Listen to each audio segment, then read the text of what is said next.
সুপ্রিয় দর্শক, আসসালামু আলাইকুম। আজ আমি রান্না করে দেখাবো মুগ ডাল। মুগ ডালটাকে প্রথমে চুড়ে তারপর সিদ্ধ করে ব্লেন্ড করে নিয়েছি। এখন একে একে সব রকম মশলা আমি অ্যাড করব। প্রথম দিয়ে দিলাম আদা রসুনের পেস্ট, তারপর অ্যাড করছি হলুদ গুঁড়া, তারপর অ্যাড করছি মরিচ গুঁড়া, তারপর অ্যাড করছি ধনে গুঁড়া। আমি ভাজা জিরা গুঁড়াটা পরে অ্যাড করব। তারপর অ্যাড করছি তেজপাতা, তারপর অ্যাড করলাম কাঁচামরিচ, দিয়েছি পরিমাণ লবণ,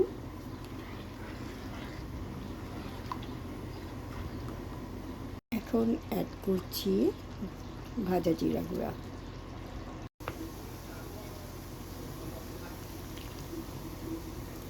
এখন বাগার দেওয়ার পালা, আমি বাগার দিয়ে নেব। পেঁয়াজ ভেজে নিচ্ছি। পেঁয়াজ বেরেস্তা কমপ্লিট। ডাল হয়ে আসছে, এখন আমি অ্যাড করছি আরও কিছুটা ভাজা জিরা। ডাল রান্নার মেন যে উপকরণ ঘি, এখন দিয়ে দিচ্ছি ঘি।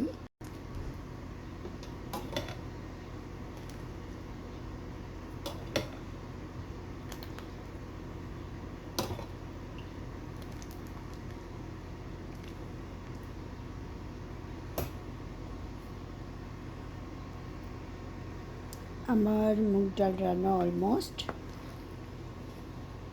কমপ্লিট।